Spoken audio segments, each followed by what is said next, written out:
നമസ്കാരം, BBC ന്യൂസിലേക്ക് സ്വാഗതം. ഇന്നത്തെ പ്രധാന വാർത്തകൾ.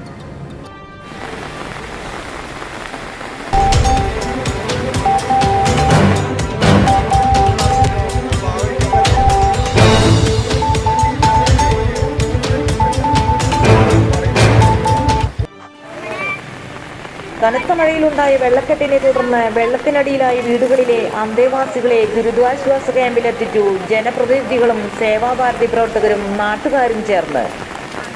കഴിഞ്ഞ ദിവസമുണ്ടായ കനത്ത മഴയിൽ വാഴാനി ഡാം നീരൊഴുക്കിനെ തുടർന്ന് നിറഞ്ഞു കവിഞ്ഞിരുന്നു. ഡാമിന്റെ ഷട്ടറുകൾ വീണ്ടും ഉയർത്തിയതാണ് പരിസര പ്രദേശങ്ങളിൽ വെള്ളക്കെട്ട് ക്രമാതീതമായി ഉയരാൻ കാരണം. ഇതോടെ കരിമത്ര പുന്നമ്പറമ്പ് തൃശൂർ റോഡ് വെള്ളത്തിനടിയിലായി. ഗതാഗതം പൂർണ്ണമായി നിലച്ചിരിക്കുകയാണ്.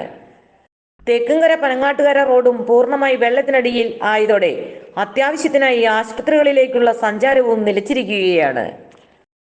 അപ്രതീക്ഷിതമായ ആപത്തിൽ ആശ്രയമായത് കാരുണ്യ പ്രവർത്തനങ്ങളിൽ മുന്നിൽ നിൽക്കുന്ന സേവാഭാരതി പ്രവർത്തകരാണ്. ദുരന്ത വാർത്ത അറിഞ്ഞുടനെ രാവിലെ മുതൽ രക്ഷാപ്രവർത്തനങ്ങൾ PS ശ്രീജേഷ്, സുധി പുന്നമ്പറമ്പ് എന്നിവരുടെ നേതൃത്വത്തിലുള്ള സേവാഭാരതി പ്രവർത്തകർ ഏറ്റെടുത്തിരിക്കുകയാണ്. സേവാഭാരതിയുടെ ആംബുലൻസിലും ഗ്രാമപഞ്ചായത്തിന്റെ ആംബുലൻസും പഞ്ചായത്തിന്റെ വിവിധ പ്രദേശങ്ങളിൽ നിന്നുള്ള വെള്ളത്തിനടിയിലായ വീട്ടുകാരെ മച്ചാട് ഗവൺമെന്റ് ഹൈസ്കൂളിൽ ആരംഭിച്ചിട്ടുള്ള താൽക്കാലിക ദുരിതാശ്വാസ ക്യാമ്പിലേക്ക് ആളുകളെ മാറ്റിപ്പാർപ്പിക്കുന്ന പ്രവർത്തനം ഇപ്പോഴും തുടരുകയാണ്. Thekkumkara panchayat president TV Sunilkumar, panchayat secretary doctor TN Bindu എന്നിവരും രംഗത്തെത്തിയിട്ടുണ്ട്. മറ്റ് ഗ്രാമപഞ്ചായത്ത് അംഗങ്ങൾ, സന്നദ്ധ സംഘടനാ പ്രവർത്തകർ, ഡോക്ടർ പൽപു ഫൗണ്ടേഷൻ പ്രവർത്തകർ, വിസ്മയ ബുക്സ് എഡിറ്റർ TD സത്യൻ തുടങ്ങിയ ഒട്ടനവധി സേവന സന്നദ്ധരായ പ്രവർത്തകരാണ് ദുരന്തത്തിൽ അകപ്പെട്ടവർക്ക് ആശ്വാസമായി അഹോരാത്രം പ്രവർത്തിച്ചു വരുന്നത്.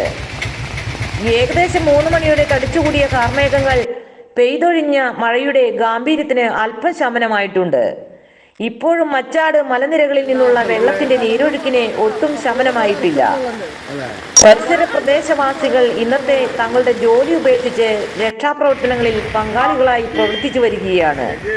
ഇനിയും ഇന്ന് രാത്രിയും മഴ തുടർന്നാൽ ഒരുപാട് കുടുംബങ്ങൾ വെള്ളത്തിനടിയിലാകും. അതിനാൽ ബന്ധപ്പെട്ട അധികൃതർ സത്വര നടപടികൾ സ്വീകരിക്കണമെന്നാണ് നാട്ടുകാരുടെ ആവശ്യം.